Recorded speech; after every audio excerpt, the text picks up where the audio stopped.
Hello, good evening. I'm Heda. I'm not sure about the quality of our video. It seems like it's lagging, so please tell me if it is, if it's clear or not. Anyway, I'm Heda. I live in Bangkok. I've been living and working here for 22 years. I am a single mom. I have two kids. They are 15 and 11. And I work in Bangkok as a teacher. I teach a little bit of world history, and I teach English as a second language.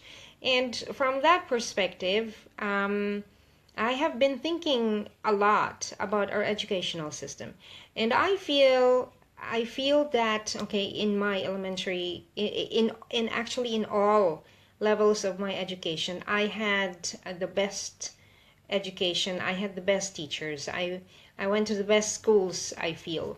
I went to a public school in the rural part of Iloilo when I was in my elementary years. Um, uh, I had the best education there because I feel like it prepared me for life, and it it taught me a lot about grit. And grit is something that you need in order to survive a lot of challenges in life. So we're going to talk a little bit more about that later. So what do I feel are three important things or important reforms that we could do in our education so as to make it better for our children and for the next generations? Number one, I think we need to teach our kids about money. And the reason for that is because when you go out, okay, abroad, I don't know if this is just okay my own personal opinion about it, but comparing myself and my other Filipinos and my fellow Filipinos to other nationalities of the same age, for example, or and maybe similar economic background, it seems to me like the non-Filipinos know more, especially if they're coming from a first world country. It seems like they know more about how to handle money. So personal finance, I think that is an important thing, and we should be starting that okay early on. Now, one of the things that I really appreciate about Thailand is that they have a radio program that is focused on small and medium scale businesses. So it's a radio program that talks about how to do business. And I think that is an important service to society. And if that is something that we could also implement back home, um, as an adjunct to what could be implemented in our school system, okay, that would be so much better. Number two, and I think this one really has a big weight. We need to teach in our history classes about the true heritage of the Filipino. We need to emphasize or focus a lot of our energies into teaching the story of Rizal. And the reason for that is because Rizal is someone that our kids could emulate, could get inspired from, could draw inspiration from, because he is known as the most, as the best, okay, of the Malay race, the most brilliant among us. Not just Filipinos, but the Malay, uh, the whole of the Malay race, so to speak. That is the title that has been given him. And we need to emphasize on the traits that he had, okay, which is love for country, this ability to learn many different in many different fields. He spoke, I think, at least 6 languages.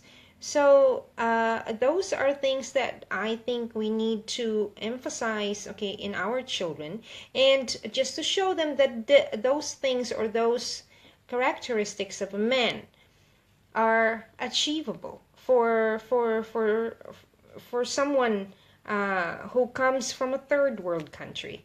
That is a very important thing. And also, in our history, we have always kind of looked at ourselves during pre-Spanish time as if we were subordinate or lower in terms of social or economic or whatever kind of class, okay, compared to the people who conquered us, okay, the Spaniards.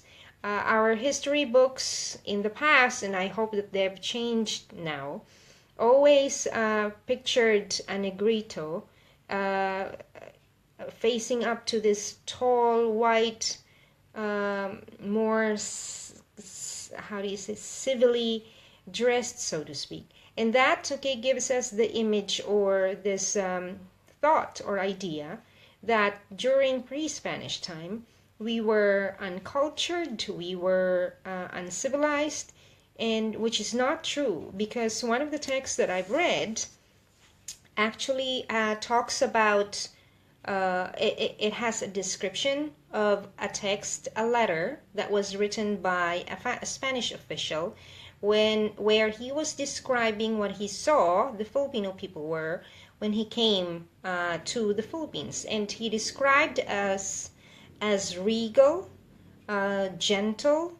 We were trading with people in around our region, around the archipelago, and we spoke many languages. So that picture, okay, that image, okay, has never really made its way into our history books. And we need to revisit that if that is still true of the history books that are being taught to us in our to our children in our schools, because that is where this sense of insecurity is coming from. And that is also where we are kind of disadvantaged in terms of nationalism, because we don't feel pride towards our country or towards our own heritage, our own race. Because, okay, from early on, we are told, or we are made to think that we are, again, okay, the weaker or the lesser race compared to our white brothers and sisters, and that is untrue. It is not based on what really happened, on who our true ancestors were. So we need to change that for the future of our children. Number three, I think we are in our languages, okay, in our different languages in the country, Spanish, it always finds its way, okay, into our dialects, okay. So and we are a country that is, how do you say this, is very well entrenched in terms of the Chinese culture, because we have a lot of half Filipino Chinese, okay, business people, or businessmen, and families who are half Chinese. So why don't we add Spanish and Chinese into the languages that we are being taught in high school, for example? Because the world is becoming a global village. Our economies are now related to one another, especially in the ASEAN region.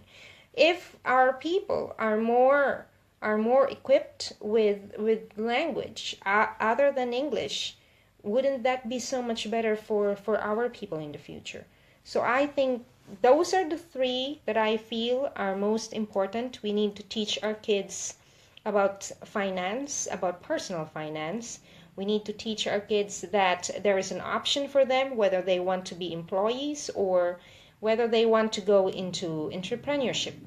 Number two, we need to reawaken pride, a sense of pride and a sense of nationalism in our children. And the way to do that is to rewrite our history books and depict and show the image of the true Filipino, pre-Spanish time.